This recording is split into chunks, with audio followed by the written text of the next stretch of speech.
I serve a God who is powerful. Hallelujah. I serve a God who is mighty. This God is a good God. Hallelujah. You can call him a miracle Papa. Bonjour, soyez les bienvenus sur Belle et Vertueuse. J'espère que vous allez bien. Moi, je vais super bien par la grâce de Dieu. Alors, comme j'avais annoncé avant, sur cette chaîne, nous allons souvent parler de Dieu.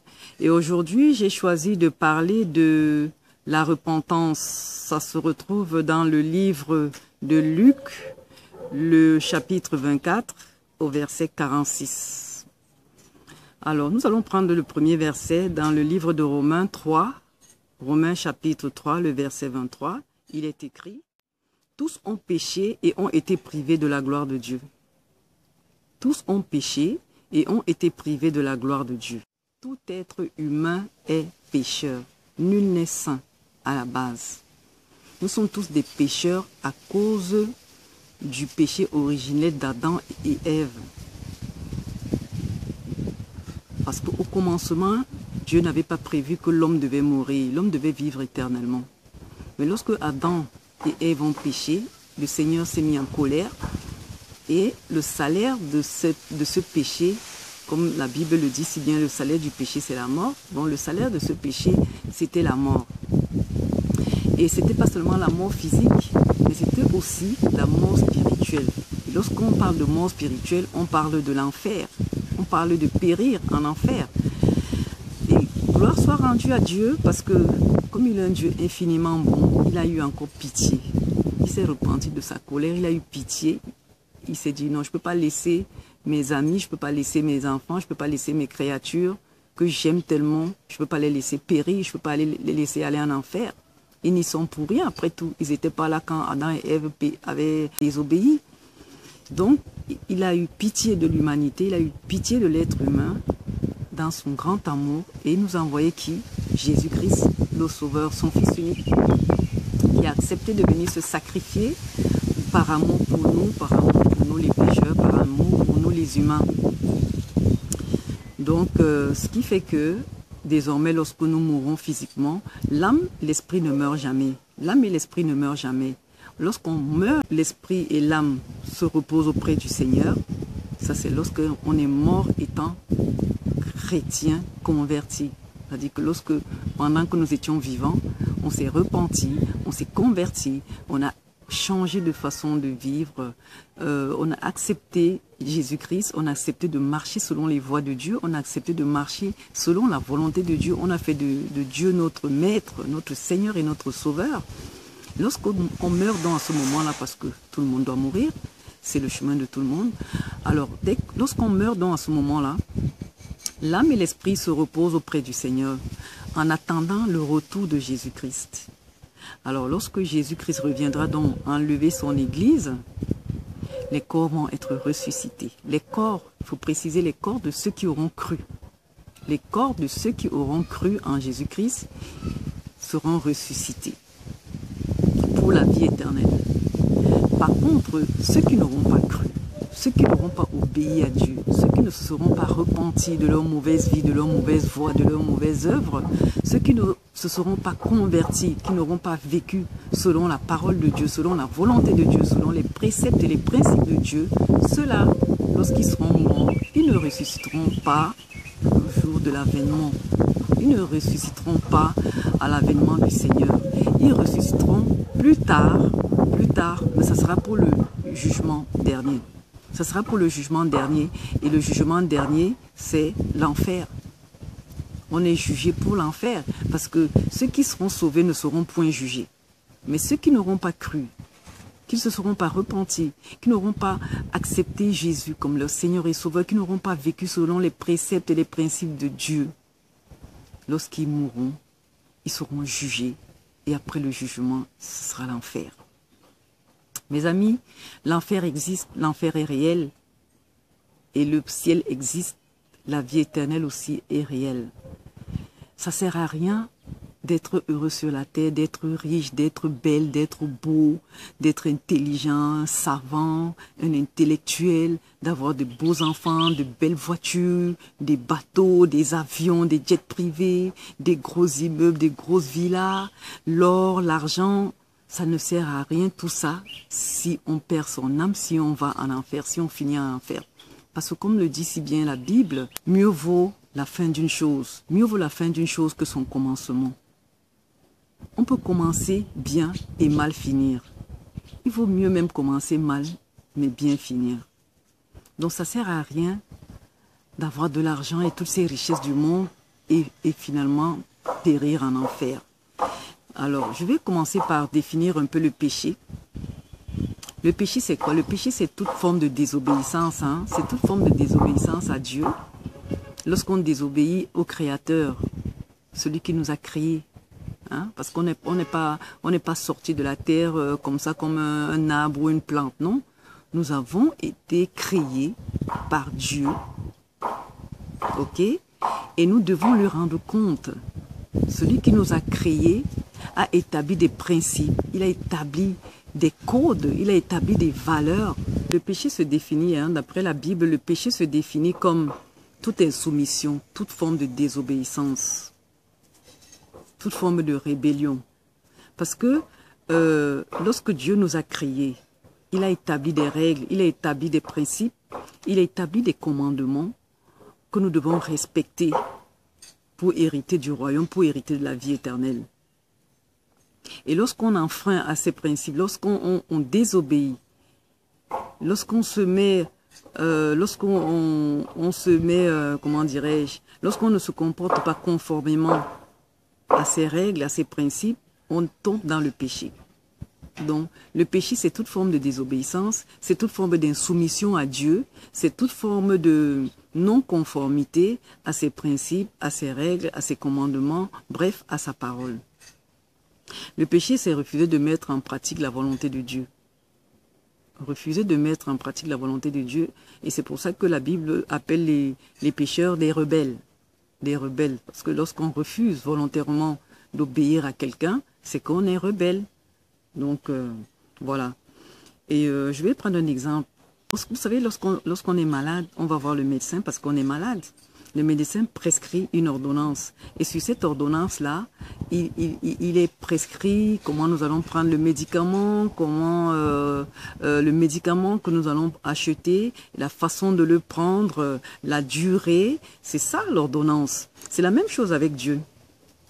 C'est la même chose avec Dieu. Et dans l'ordonnance médicale, si on ne prend pas les médicaments prescrits par le médecin, si on ne prend pas de la façon dont le médecin a demandé de les prendre, on ne va pas guérir, on va rester malade. C'est la même chose avec Dieu. Dieu a prescrit des ordonnances, il a prescrit des préceptes, des règles, des commandements dans la Bible. Et lorsqu'on ne les respecte pas, lorsqu'on ne les suit pas, lorsqu'on ne les met pas en pratique, eh bien, on tombe aussi malade. Sauf que cette fois-là, c'est comme la maladie ordinaire, c'est la mort. Parce que la Bible dit que le salaire du péché, c'est la mort. Et comme je disais tantôt, la bonne nouvelle, c'est que Dieu, dans son amour, nous a envoyé un sauveur. Il nous a envoyé un sauveur en Jésus-Christ pour nous racheter. On va dire, nous donner une seconde chance, hein, parce qu'on était voués à l'enfer. À cause d'Adam, du péché originel d'Adam et Ève, on était tous voués à l'enfer. Lorsqu'on naissait, c'était pour périr après, à la mort. C'était pour être jugé. Mais gloire soit rendue à notre Dieu qui, dans son amour, a eu compassion de nous, a eu pitié de nous et il nous a envoyé un sauveur en Jésus-Christ. Donc il nous donne une seconde chance. Dieu nous donne une seconde chance en Jésus-Christ d'hériter de la vie éternelle. Donc, mes amis, saisissons cette chance, ne la laissons pas passer. Alors, il est écrit aussi dans la parole de Dieu, dans le livre de Jean, le chapitre 3, le verset 16. « Quiconque croit en lui, Dieu a tant aimé le monde. » Il dit que Dieu a tant aimé le monde afin que quiconque croit en lui ne périsse point, mais ait la vie éternelle. Ok? Il dit que quiconque croira en Dieu ne périra point. Quiconque croira en Dieu ne périra point, mais aura la vie éternelle. C'est dans le livre de Jean, le chapitre 3, le verset 16. Comment donc faire pour ne pas périr? Comment faire pour recevoir la vie éternelle? C'est ce que nous allons essayer de voir. Pour ne pas périr, il faut juste se repentir. Comme je le disais tantôt, il faut juste se repentir. Se repentir, c'est quoi? Se repentir, c'est renoncer à l'ancienne vie. Se repentir, c'est renoncer aux mauvaises voies. Se repentir, c'est renoncer, abandonner la mauvaise vie d'avant. C'est abandonner les mauvaises pensées d'avant, les mauvaises paroles, la méchanceté, l'égoïsme, l'idolâtrie. C'est renoncer aux traditions qui ne glorifient pas Dieu. C'est renoncer aux coutumes qui ne glorifient pas Dieu. Hein? Parce qu'il y a des coutumes qui ne glorifient pas l'Éternel. On adore, on fait le culte de la personne, on fait le culte de la personne, de certains princes, de certains rois. Alors que c'est à Jésus seul que revient la gloire. C'est lui seul qu'on doit glorifier, c'est lui seul qu'on doit honorer, c'est devant lui seul qu'on doit se prosterner. Donc il y a des coutumes comme ça, des traditions qui ne glorifient pas l'Éternel. Donc se repentir, c'est abandonner le péché, c'est abandonner la vie d'avant, c'est abandonner les voies d'avant, c'est renoncer à tout ce qui ne plaît pas à Dieu, c'est renoncer à soi.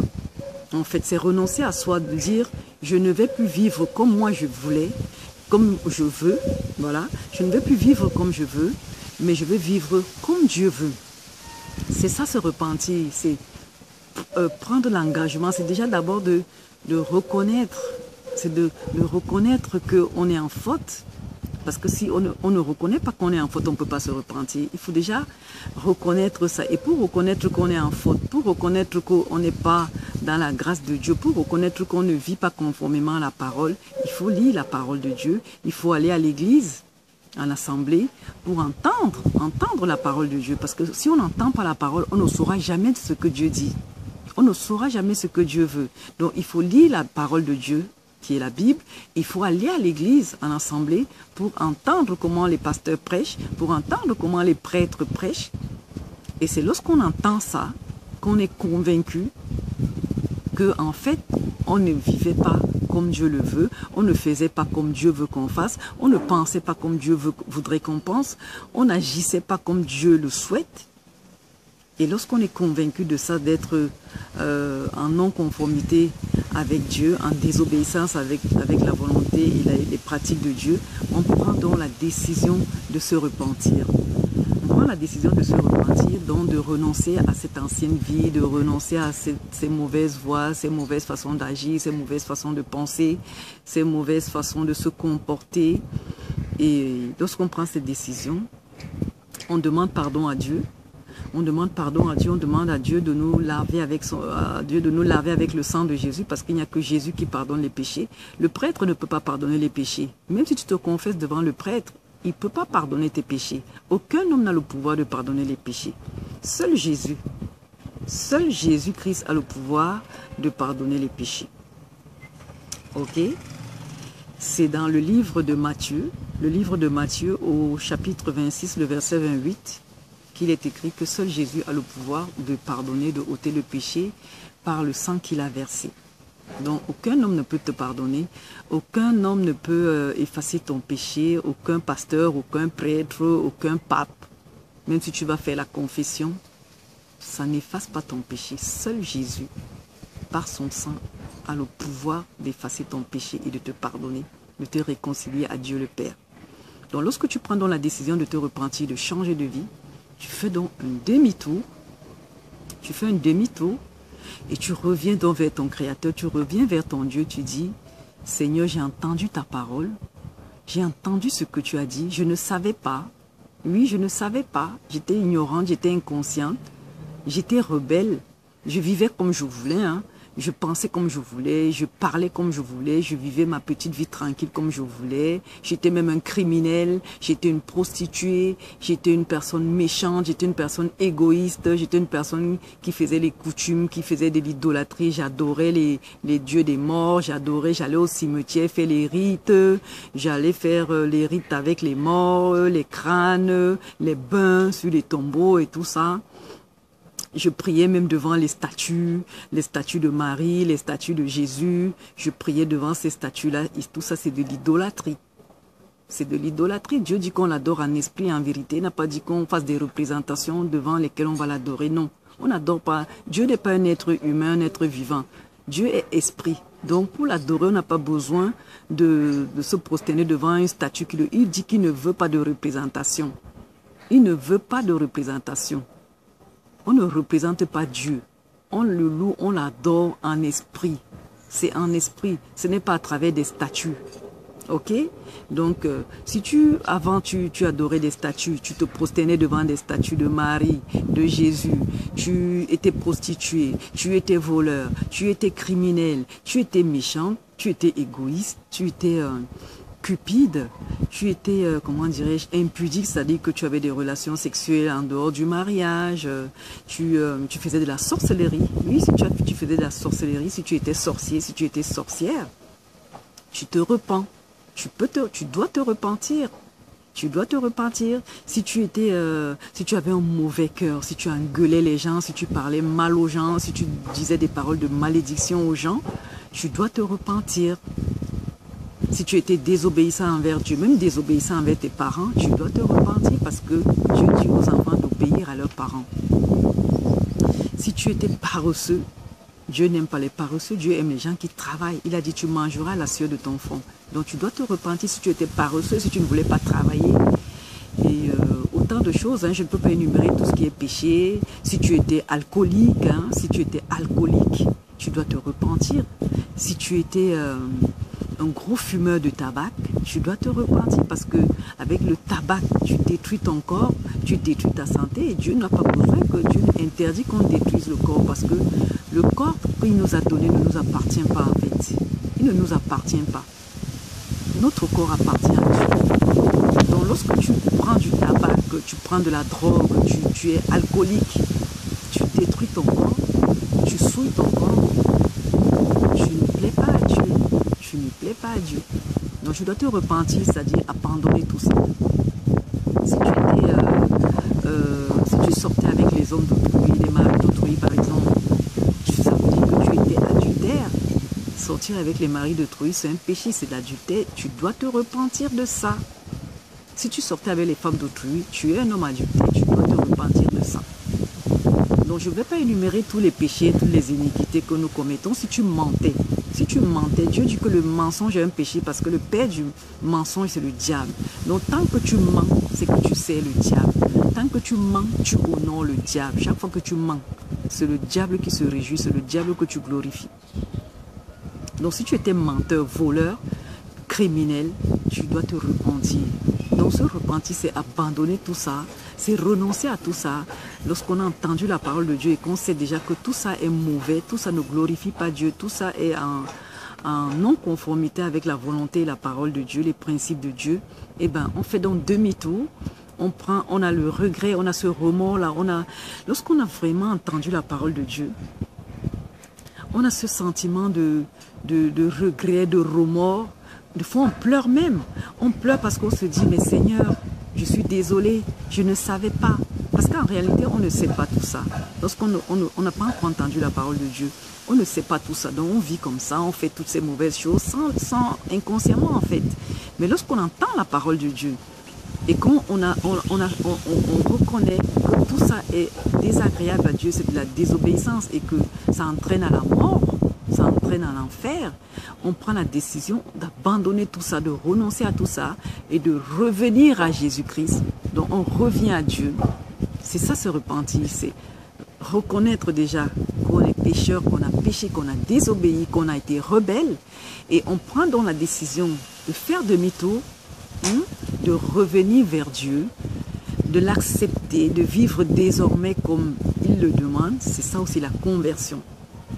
Donc on se repent, d'abord, on demande pardon à Dieu, parce que la repentance passe par le pardon. Quand on se repent, on regrette amèrement, on demande donc pardon à Dieu. Dieu nous lave avec le sang de Jésus-Christ. Et lorsqu'on est lavé, on est purifié. On rentre maintenant dans la deuxième étape qui est la conversion. La conversion, c'est ce nouvel état, c'est cette nouvelle vie, cette nouvelle façon de penser, cette nouvelle façon d'agir, cette nouvelle façon de se comporter, cette nouvelle façon de prier, de louer Dieu, d'adorer Dieu, de respecter ses principes, de mettre en pratique sa parole, ses commandements. C'est ça la conversion. Et nul ne peut être converti si ce n'est le Saint-Esprit qui le convainc. C'est le Saint-Esprit qui convertit. C'est le Saint-Esprit qui convertit. De soi-même, on ne peut pas. Parce que si aujourd'hui, par exemple, je dis je ne vais plus mentir, dès que j'ai fini de dire Seigneur, je te demande pardon, je ne vais plus mentir, j'ai pris la décision de ne plus mentir. Dans quelques heures après, avant même que je ne me couche, je vais encore mentir. Ou alors la semaine qui suit, je vais me retrouver encore en train de mentir. C'est la chair, on est comme ça, on vit dans ce monde charnel. On est souvent enclin à mentir, à tromper, à voler. Donc, il n'y a que le Saint-Esprit qui est capable d'opérer le changement dans la vie d'un être humain. Il n'y a que le Saint-Esprit pour le faire. De soi-même, on ne peut pas. Même l'apôtre Paul le disait, qu'il fait le mal qu'il ne veut pas faire, mais il n'arrive pas à faire le bien qu'il a envie de faire. C'est la chair qui nous fait ça, c'est la chair. C'est ce corps-ci qui nous empêche de faire le bien qu'on souhaite faire. Et ça nous pousse seulement à faire le mal qu'on n'a plus envie de faire. Donc de soi-même, on ne peut pas. Plusieurs fois, on a décidé, oh, je ne vais plus voler, oh, je ne vais plus mentir, oh, je vais prier maintenant tous les jours, oh, je vais louer mon Dieu, oh, je vais obéir à mon Dieu. Tu finis de dire ça. Le lendemain, tu replonges dans les mêmes choses. Non, il n'y a que le Saint-Esprit qui est capable d'opérer ce changement dans nos vies. Et comment donc faire en sorte que le Saint-Esprit opère dans nos vies pour la conversion? Il faut recevoir le Saint-Esprit. Et pour recevoir le Saint-Esprit, il faut se baptiser. Pour recevoir le Saint-Esprit, il faut se baptiser d'eau et du Saint-Esprit. Un homme ne baptise pas du Saint-Esprit. Aucun homme ne baptise du Saint-Esprit. Les hommes baptisent d'eau. Les hommes baptisent d'eau. Les pasteurs baptisent d'eau. Les prêtres baptisent d'eau. Aucun homme ne peut baptiser du Saint-Esprit. C'est Dieu qui baptise du Saint-Esprit. Dieu seul baptise du Saint-Esprit. Même Jésus a été revêtu du Saint-Esprit lorsqu'il est sorti des eaux du baptême. Alors, pour recevoir le Saint-Esprit, afin qu'il opère en nous pour une nouvelle vie, pour une nouvelle naissance, on appelle ça une nouvelle naissance, parce que la première naissance, c'est lorsqu'on est de nos parents, on est dans la chair, on est charnel. La deuxième naissance, qui est la nouvelle naissance, c'est la naissance par l'Esprit. La naissance à travers le Saint-Esprit. Et on reçoit ce Saint-Esprit à travers le baptême des eaux et de l'Esprit. Donc lorsque les hommes, les pasteurs, les prêtres vous baptisent d'eau, à la suite de ça, Dieu vous baptise du Saint-Esprit. Dieu vous baptise du Saint-Esprit. Et lorsque vous recevez le Saint-Esprit en vous, vous redevenez une nouvelle personne. C'est ça la nouvelle naissance. On ne va pas aller en détail dans la nouvelle naissance aujourd'hui parce que c'est un autre concept, c'est un autre chapitre dont on va parler. Mais aujourd'hui, on parle juste de la nouvelle naissance comme ça parce qu'il n'y a pas de repentance, il n'y a pas de conversion sans nouvelle naissance. Donc lorsqu'on reçoit le Saint-Esprit, il vient habiter en nous. Et lorsqu'il habite en nous, dans nos cœurs, c'est lui qui désormais nous apprend à marcher selon les principes de Dieu. C'est lui qui nous guide, c'est lui qui nous donne la direction, c'est lui qui nous convainc que « Oh, ceci est mal ». Oh, ceci est péché. Oh, ceci est bien. Oh, ceci Dieu n'aime pas. Ah, là tu as mal fait. Ah, là tu as mal parlé. Ah, là tu t'es mal comporté. Ah, ce que tu as fait là, Dieu n'aime pas. C'est le Saint-Esprit. C'est cette petite voix-là qu'on appelle souvent aussi la conscience. C'est cette petite voix intérieure-là qui nous convainc et nous l'avons souvent, mais des fois nous l'étouffons. Des fois nous ne l'écoutons pas parce que nous sommes têtus. Voilà, nous sommes têtus de nature. Hein. Donc c'est cette petite voix-là, c'est le Saint-Esprit en fait qui te dit. Parce que c'est pour ça qu'on dit le Saint-Esprit convainc de péché, de justice et de jugement. Lorsque tu fais quelque chose qui n'est pas agréable à Dieu, tout de suite le Saint-Esprit te dit mon ami, là tu es en train de mal faire. Lorsque tu engueules quelqu'un, le Saint-Esprit te dit là tu ne devais pas engueuler, ce n'est pas bien. Et ça t'amène donc à demander pardon à Dieu parce que tu as engueulé quelqu'un, ou parce que tu as encore volé, parce que tu as encore menti. Vous voyez, ça te met, le Saint-Esprit te met une forte pression, tu ressens de la culpabilité en fait. Tu te dis, oh là là, tu as le remords, tu as le regret, tu as même honte. Ouais, j'ai encore menti. Ouais, j'ai encore ci. Ouais, j'ai encore fait ça qui ne plaît pas à Dieu. Alors qu'avant, tu le faisais sans remords, sans pression, tu le faisais sans remords du tout. Hein. Tu te disais, tu trouvais ça normal. Mais lorsque tu as déjà le Saint-Esprit qui vient en toi, dans ton cœur, dès que tu fais une bêtise, dès que tu commets quelque chose qui est un péché, qui est mauvais aux yeux de Dieu, tout de suite le Saint-Esprit te dit, ce que tu as fait là, tu ne glorifies pas Dieu, c'est mauvais, c'est le péché, et ça t'amène à demander pardon à Dieu. Ok?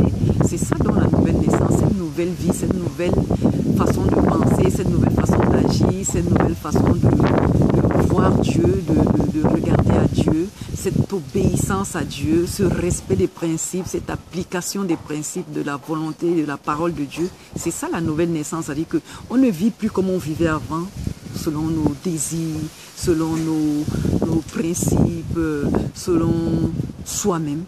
Maintenant, on vit conformément à la parole de Dieu. On vit conformément aux principes de Dieu. On vit conformément au commandement de Dieu. C'est le Saint-Esprit qui opère ce changement dans nos cœurs, dans nos vies. Et ça se voit. Tout de suite, on va dire, oh, il ne vole plus. Oh, elle n'est plus une prostituée. Oh, elle ne sort plus avec le mari d'autrui. Oh, il ne sort plus avec les femmes des autres. Oh, il n'est plus alcoolique, il ne boit plus de l'alcool. Oh, il ne prend plus la drogue. Oh, il est déjà gentil. Oh, il n'est plus un sorcier, il s'est repenti, il s'est converti. Il a accepté Jésus-Christ. Il a reçu le baptême des eaux et le baptême du Saint-Esprit. Et il est une nouvelle personne aujourd'hui, comme la Bible dit, une nouvelle créature. Lorsqu'on devient une nouvelle créature, toutes les choses anciennes sont passées. Dieu t'a pardonné, il ne regarde plus ta vie d'avant. Même si tu avais tué quelqu'un, même si tu étais criminel, même si tu étais voleur, même si tu étais une prostituée de haut grade.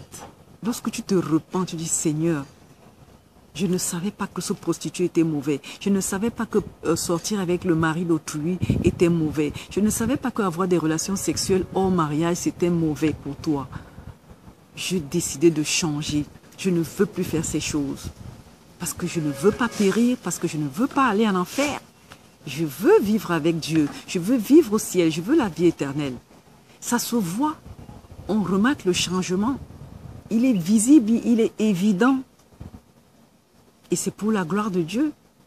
Et ça va faire que les gens vont se demander, mais comment il a changé comme ça? Comment il a changé? Qu'est-ce qui s'est passé? Qu'est-ce qu'il a fait? Et c'est toi qui vas leur dire, voilà, avant, tu vas faire ton témoignage, tu vas dire, oui, avant j'étais ci, j'étais prostituée, j'étais voleuse, j'étais menteuse. Mais aujourd'hui, par la grâce de Dieu, Jésus m'a changé, Jésus m'a transformé, il a changé ma vie. Aujourd'hui, c'est une nouvelle vie, c'est une nouvelle naissance. C'est une nouvelle naissance. Il n'y a que la nouvelle naissance qui te permettra d'hériter du royaume de Dieu. Il n'y a que la nouvelle naissance. C'est pour ça que Jésus-Christ avait dit à Nicodème que nul ne peut voir le royaume de Dieu. Nul ne peut voir le royaume de Dieu. Après, il a ajouté, nul ne peut entrer. Parce que c'est une chose que de voir. Tu peux voir le royaume de Dieu, tu peux voir, c'est-à-dire apprendre, entendre la parole, savoir, être convaincu même de ce qui est bon et ce qui n'est pas bon, ce qui est mal et ce qui est vertueux. Tu peux savoir tout ça, mais ne pas mettre en pratique. C'est ça, voir le royaume. On peut voir le royaume mais à distance. Ça veut dire qu'on ne met pas en pratique. Et on est nombreux comme ça dit qu'on entend la parole à l'église, on lit même la Bible, mais dès qu'on finit, dès qu'on sort de l'église, dès qu'on finit de lire la Bible, tac, on ferme tout ça. Et puis on recommence à vivre notre vie de mondanité, de prostitution, de vol, de mensonge, etc. Donc on a vu le royaume de Dieu, mais on n'est pas entré. Et Dieu dit que nul ne peut voir le royaume et entrer dans le royaume de Dieu s'il ne naît de nouveau. Donc si tu ne reçois pas la nouvelle naissance, si tu ne renais pas, c'est une naissance spirituelle, comme je le disais tantôt, donc la naissance par le Saint-Esprit, qui est différente. C'est différent de la naissance charnelle de nos parents, parce que nous sommes nés de nos parents, ça c'est la naissance charnelle. Mais pour entrer dans le royaume de Dieu, il faut naître spirituellement, il faut renaître spirituellement. Il faut renaître spirituellement. Et lorsqu'on est né de nouveau, donc spirituellement, quand bien maman mourra, on va ressusciter à l'avènement du Seigneur. Lorsque Jésus reviendra enlever l'église, on va ressusciter. Par contre, si tu meurs dans le péché, si tu meurs dans ton corps charnel, dans ta vie charnelle de naissance, donc si tu meurs dans ta vie, dans ta première vie, hein, c'est-à-dire que comme tu es né, comme tes parents t'ont mis au monde, si tu n'as pas accepté Jésus-Christ et si tu n'as pas reçu la nouvelle naissance, la nouvelle vie spirituelle, lorsque tu meurs, tu seras jugé. Et lorsque tu es jugé, c'est pour l'enfer. C'est pour l'enfer. Donc, je vais vous mettre toutes les références bibliques de tout ce que j'ai dit. en barre d'infos, hein, je vais mettre tous les passages bibliques, toutes les références de ce dont j'ai parlé aujourd'hui en barre d'infos. Donc ne vous inquiétez pas, parce que si je commençais à lire les passages bibliques de référence, ça allait être trop long en vidéo. Donc j'ai préféré donc exhorter comme ça, parler comme ça. Et je vais vous mettre tous les passages, toutes les références bibliques, parce que je ne parle pas en l'air.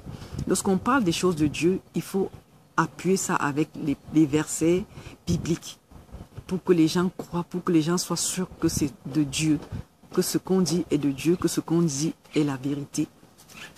Moi-même, lorsque le pasteur me prêche ou m'exhorte, j'ai ma Bible. C'est pour ça qu'il est important d'avoir une Bible. Mes amis, il faut avoir une Bible. Achète-toi une Bible, ça ne coûte pas cher. Ça ne coûte pas cher et ça va te donner la vie éternelle. Parce que le pasteur peut te prêcher des mensonges. Ton prêtre peut te prêcher de mensonges. Donc, il faut toujours avoir ta Bible pour vérifier. La Bible te permet de vérifier que ce que le pasteur dit est dans la Bible. Ce que le prêtre dit, est-ce que c'est dans la Bible? Tu vérifies d'abord que c'est en conformité avec la parole de Dieu. Parce qu'il y a des faux prophètes.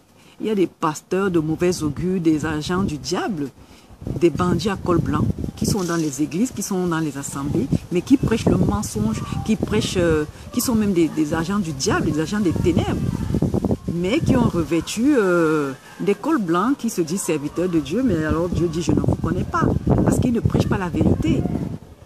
Ils ne prêchent pas la vérité. Il y en a qui prêchent que le bonheur, la prospérité, l'argent, la richesse, alors qu'il faut prêcher d'abord la repentance. La richesse ne conduira pas au ciel.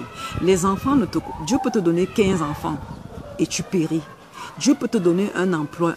Tu peux être directeur d'entreprise, PDG, mais tu péris. Dieu peut te créer belle femme, bel homme, mais tu vas en enfer à ta mort. Dieu peut te créer super intelligent, savant, même tu fais des découvertes. Mais tu n'as pas reçu Jésus, tu n'es pas né de nouveau, mais tu vas mourir, tu iras en enfer. Donc ça ne sert à rien tout ça. Il faut vivre pour la vie éternelle, pour le ciel. Il ne faut pas vivre pour finir en enfer.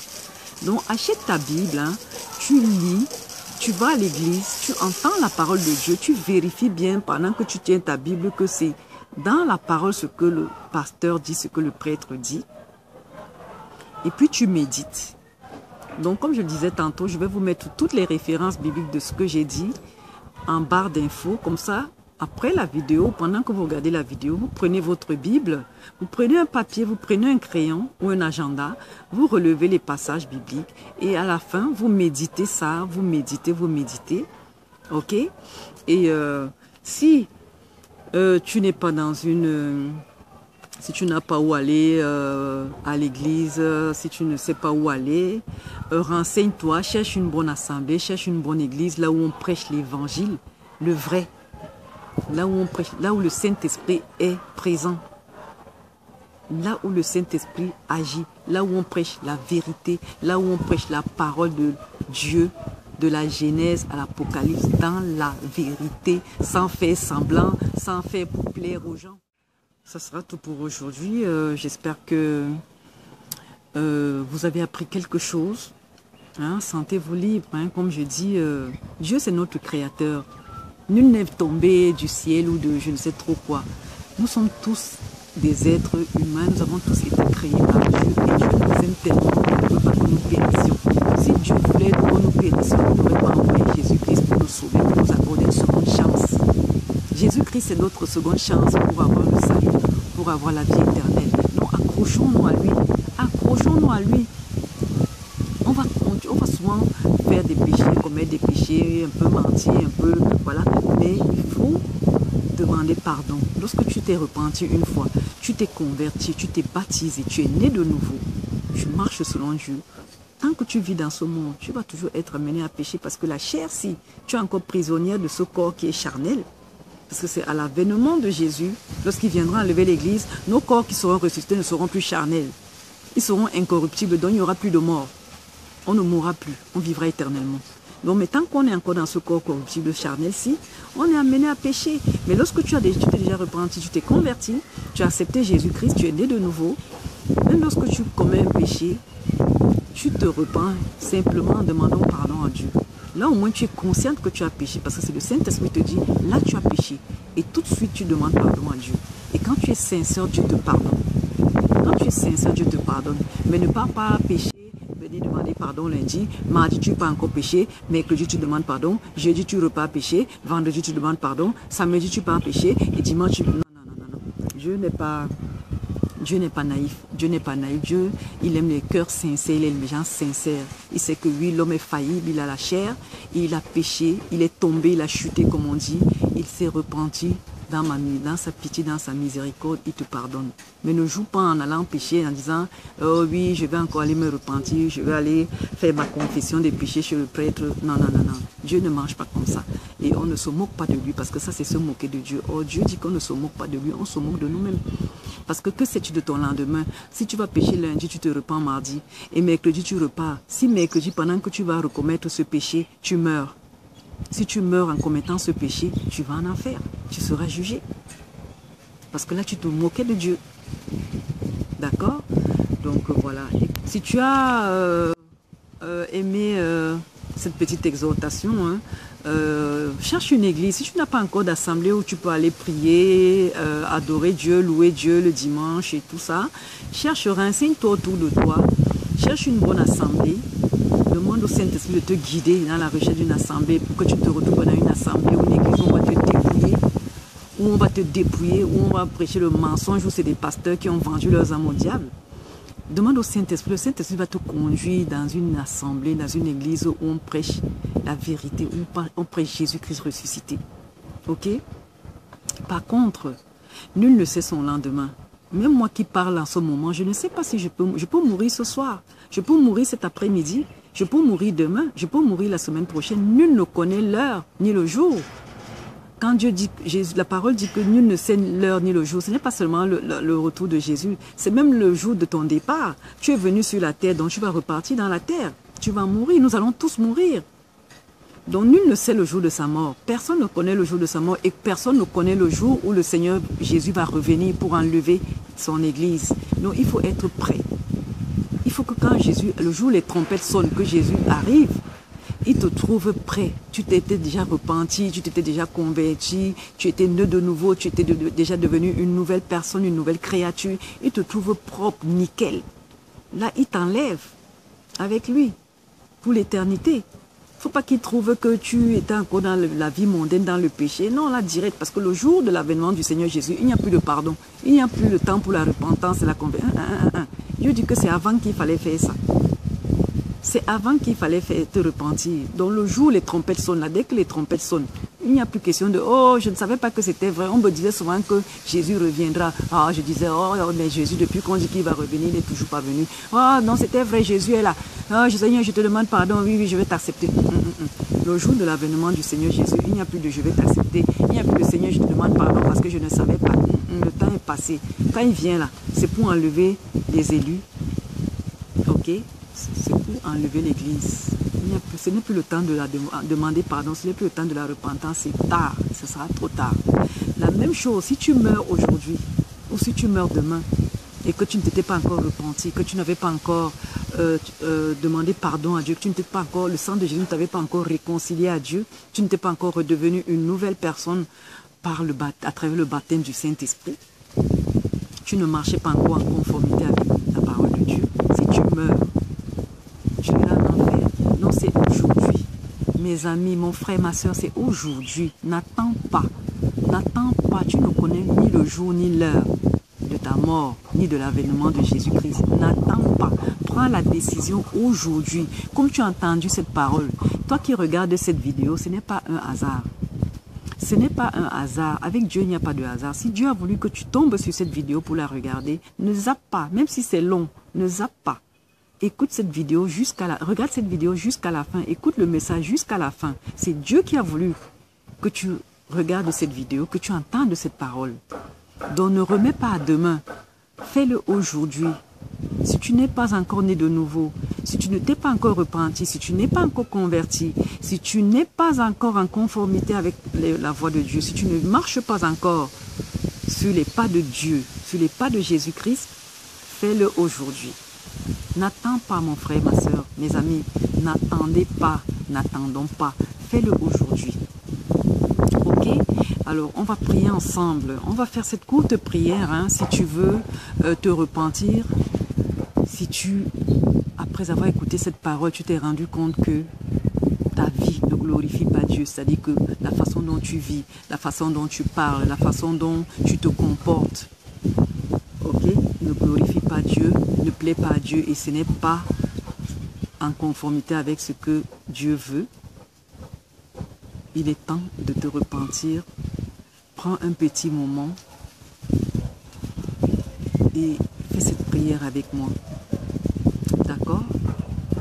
Alors, Seigneur Jésus, je reconnais que je suis pécheur et que pendant longtemps, j'ai marché selon ma chair, j'ai marché selon mes désirs, j'ai marché selon ma propre volonté. J'ai vécu par moi-même. Je faisais ce que je voulais, comme je le pensais. Aujourd'hui, j'ai entendu ta parole. Je te demande pardon. Je te demande pardon pour toute ma désobéissance, Seigneur. Je te demande pardon pour toute ma rébellion. Oui, Seigneur, pendant longtemps, je t'ai désobéi. Pendant longtemps, j'ai été rebelle. Pendant longtemps, j'ai marché par moi-même. J'ai vécu comme je voulais. J'ai marché comme je voulais. J'ai agi comme je voulais. Je ne savais pas, Seigneur. Je ne savais pas que c'était mauvais. Je ne savais pas que ma vie, la vie que je menais était une mauvaise vie. Je ne savais pas que les voies dans lesquelles je marchais étaient mauvaises. Mais aujourd'hui, Seigneur, que j'ai entendu ta parole, je suis convaincu que la vie que je menais n'est pas agréable, que la vie que je menais conduit en enfer. Et comme je ne veux pas périr, Seigneur, je reviens à toi. Je te demande pardon pour mes péchés. Je te demande pardon pour mes iniquités. Je te demande pardon pour toute ma désobéissance, pour toute ma rébellion. Seigneur, lave-moi avec le sang de Jésus. Lave-moi avec le sang de Jésus. Efface mes péchés. À partir de ce jour, Seigneur, je t'ouvre la porte de mon cœur. Viens dans mon cœur, viens établir ton trône dans mon cœur.